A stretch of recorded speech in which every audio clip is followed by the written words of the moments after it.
Okay, let's look at what Gregor Mendel did and how he began what we know as Mendelian genetics. This is chapter 11. And so, where does an organism actually get its unique characteristics? How come you and I look different? How come you actually do look very different from your parents, yet there are still some traits that are similar between your mom or your dad? Well, some of these traits are coming from our parents that are passed one generation to the next, and this is known as heredity. It's the delivery of characteristics from the parent to the offspring. So what you're getting from, as far as what we can see as your traits and your characteristics, those are coming from mom and dad. And when we look at the study of heredity, we're actually talking about genetics. So we're moving in this direction of studying heredity. And a trait is something that that is being passed on and is being inherited. So it's the characteristics that are passed on that are inherited.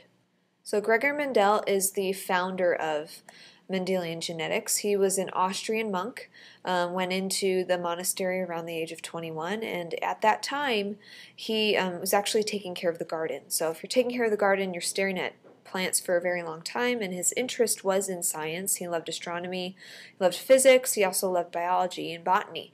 And so staring at those plants, he began to wonder, I wonder how these traits began to appear. How come these peas look different from these peas?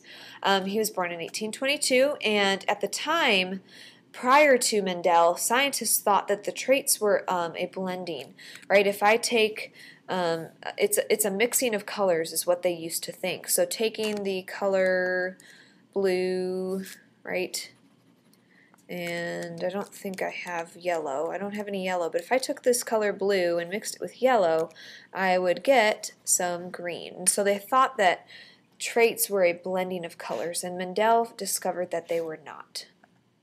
And his famous work came from working with pea pods, and that is a model system. It's easy to manipulate, it's easy to crossbreed and to study genetics through.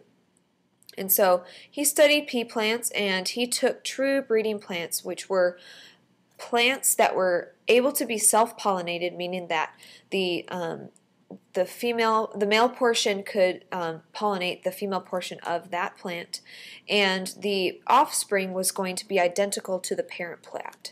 So that is what a true breeding pea is. And through this, he cross-pollinated the pea plants. So he took from one portion of the male part, he took the pollen and put that with a brush onto the female portion of a different plant. And so from the anther, which is the male part, onto the pistil, he put the pollen on a different plant. So he forced the fertilization to occur rather than wind coming along and blowing that pollen onto a different plant. And from this, he could get two different pea plants that differed from the parent plant, and he was studying these results. So he discovered 7 traits that were only happening within 2 forms. So for flower color, he saw purple and white. For seed color, he saw yellow and green. For the position of the flower, it was axial or terminal. The pod shape was either inflated or constricted. The stem length was short or long. The pod color is yellow or green, and the seed shape is round or wrinkled. So he saw 2 forms of different traits, 7 different traits, and because there were only 2 forms, that allowed him to study everything pretty streamlined. There was nothing in the way. There were no mixing or blending of these traits, and that's what kind of got him thinking, these traits must not be blended if I can see them very clearly. And so he cross-pollinated the peas that had differing traits in order to get new offspring. And the offspring of the crosses between the parents with different traits are called hybrids. And so if you look here, the parent itself has different traits. So this is one plant, this is another, and those are differing traits. And so the outcome that we see, for example, in this one, it is a round yellow pea pod. And so this is a hybrid. A hybrid is that of which the parent has, they each have different traits. And so we call that offspring the F1. The P represents the parent. F1 is the first generation, or the first filial. Okay, this is simply the first generation. And from that, he was able to study that first generation. And with that, only one characteristic showed. So he saw two characteristics from the beginning with the parents, but only one showed in the first filio, or the first generation. And the other trait basically seemed to have disappeared. So because it had disappeared, Mendel was able to determine that there wasn't a blending. It wasn't like taking blue, the color blue and the color yellow, and blending them together to make green. One was actually disappearing. So from that, the first thing he concluded was that individual characteristics are determined by factors, which we call genes, that are passed down from one generation to the next. And the different forms of a gene are called the alleles. So for example, here are two chromosomes, and we can see that we have an allele for purple flowers on one gene, and then we have an allele for white flowers on a separate gene. And this is a pair of homologous chromosomes. So the same chromosome, talking about the same different traits, but the trait itself looks different. Okay, so there's our gene, right, located within this region of the chromosome, and then the two separate traits are on different alleles. So the second conclusion that Mendel was able to determine from this point is the principle of dominance. And the principle of dominance states that some alleles are dominant and others are recessive. So some will be expressed while another one is recessive or not showing at that current time. So if one dominant allele is present, no matter what, if the dominant allele is present, okay, it's going to show the trait. The only way a recessive allele will show is when the dominant allele for the trait is not present. So something that's recessive has to not be in the presence of dominance. If the dominant trait or the dominant allele is present, no matter what, it's going to show.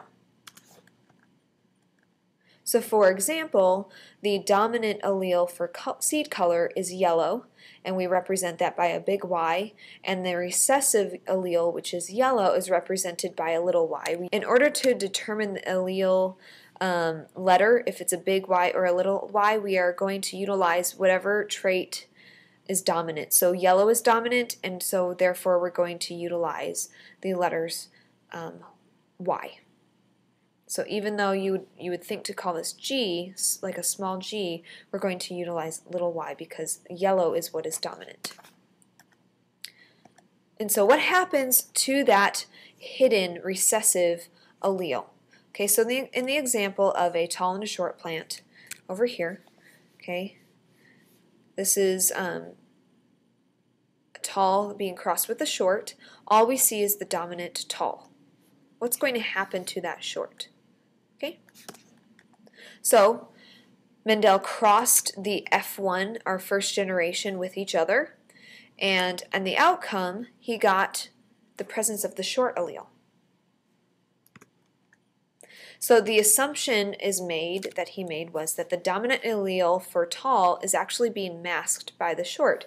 So it wasn't that it disappeared, it was actually being masked because of the dominant tall trait being expressed.